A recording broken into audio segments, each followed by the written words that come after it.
Hello my lovelies, welcome to part 2 of the Sleeves of Fabulosity episode. I don't know how many times I've been saying that in the last few days. I literally cannot stop.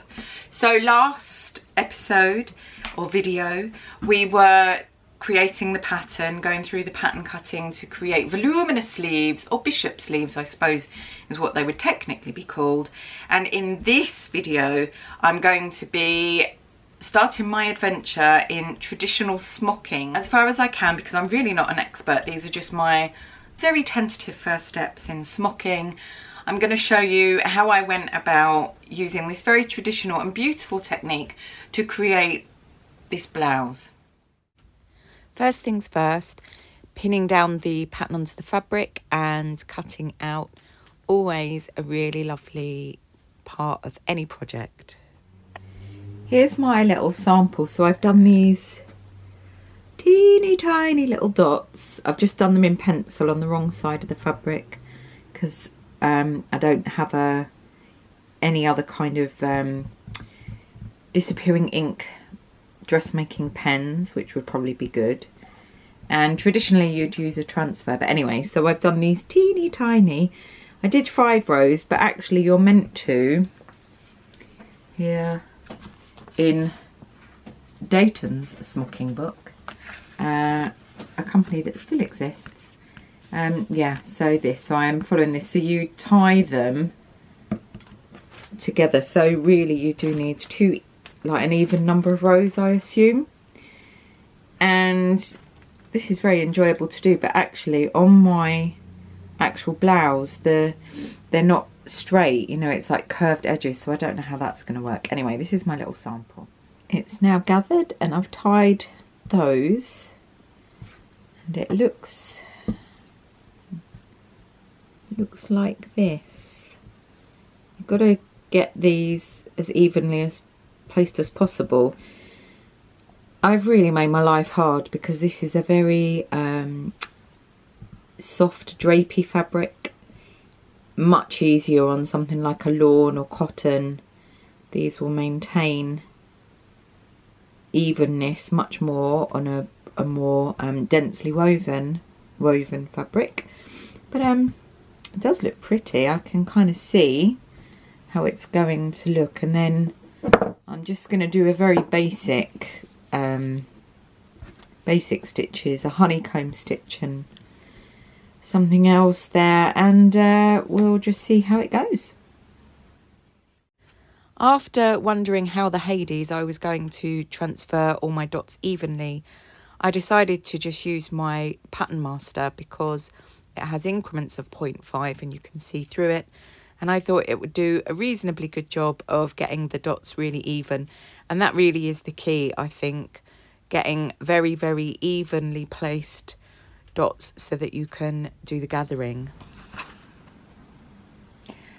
Under each little dot, you just pick up each little dot actually. So the stitches between the dots, pick up the dot, between the dot, pick up the dot, if that makes any sense. It's going to take me quite some time, and actually I really haven't given myself enough time to do this, but we'll see how I go. So tip for you, give yourself plenty of time.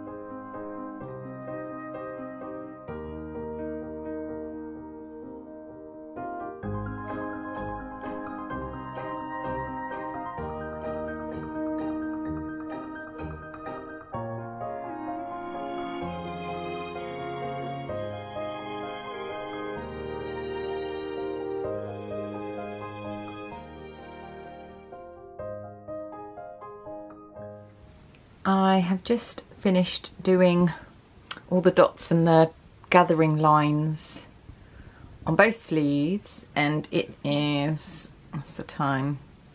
Nearly 2 o'clock. So I've been doing that for, I think it took about an hour and maybe an hour and a half for each of those ish, with comfort breaks. And I am joined by Loki. Mister! Here, he's enjoying this too.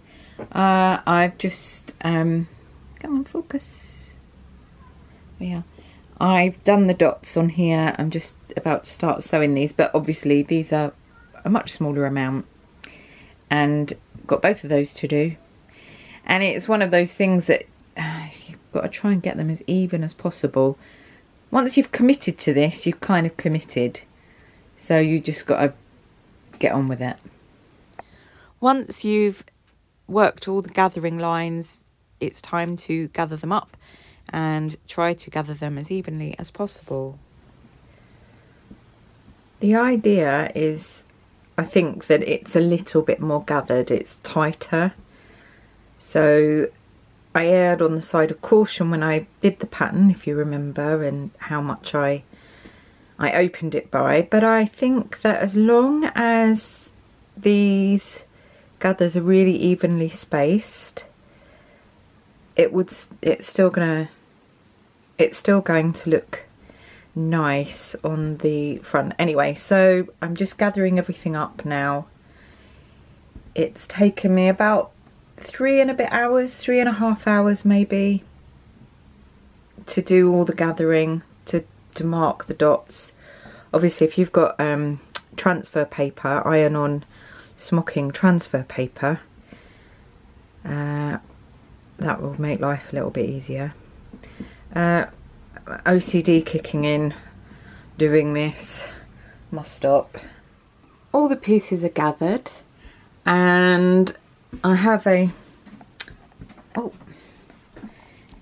you get your camera stuck in your bra, not good.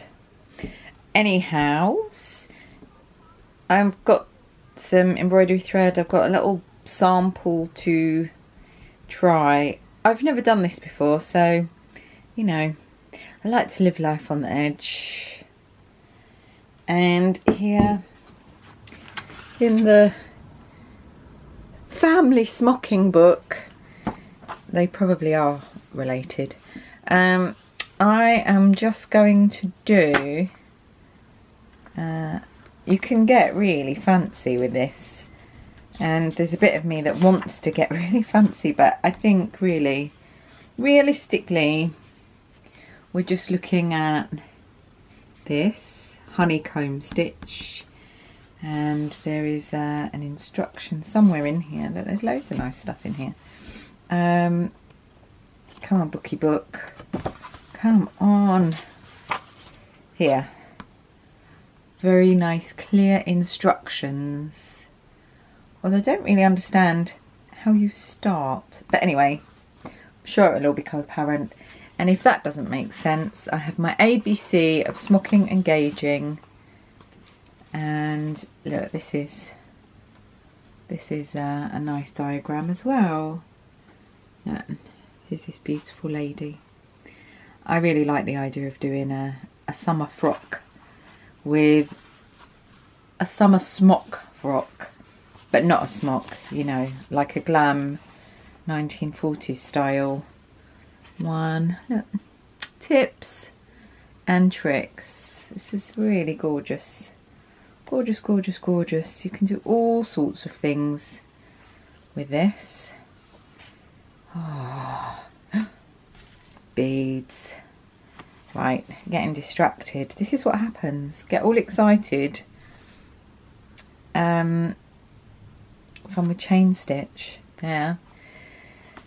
But, you know, running, walking, leaping before one can run, walk or leap. Whatever that saying is, one must not do it. In case you want to give smocking a go, I'm using size 4 embroidery needles. Lovely blurry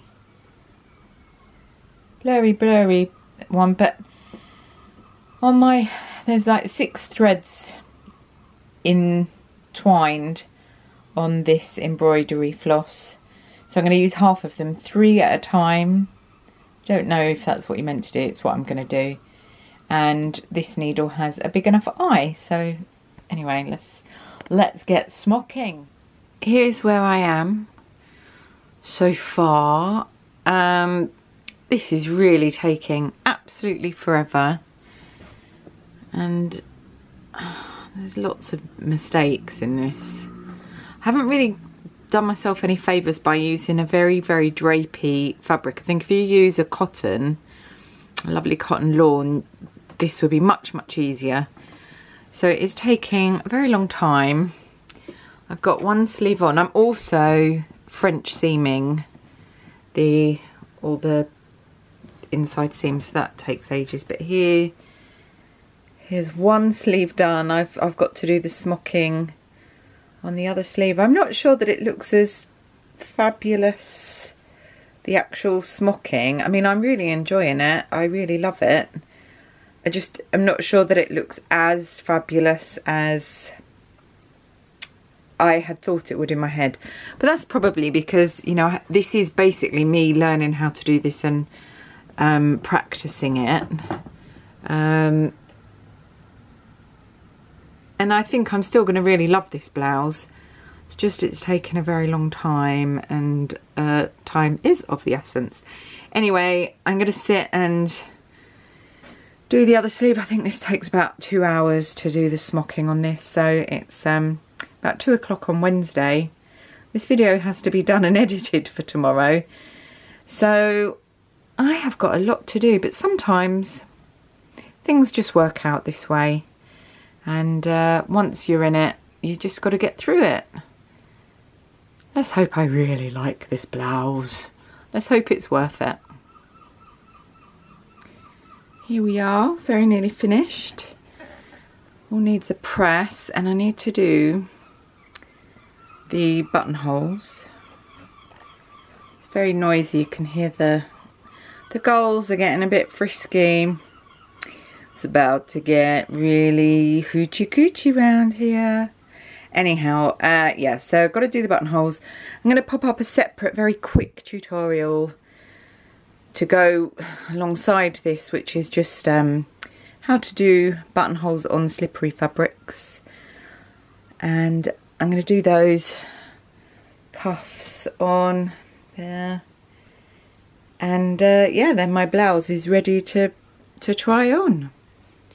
It's always really satisfying to come to the end of a project, especially a challenging one, and do all those final little finishing touches like sewing on buttons. And my final blouse is a really lovely piece. I'm really happy to have it in my wardrobe. It does make me feel fabulosity, although there are a few takeaways here. First of all, really not good to rush, especially when you're learning a new technique like smocking. I really loved this technique and I'm going to revisit it. I didn't do a very detailed how to do the actual smocking bit because I was just learning on the job and I'd rather show you properly.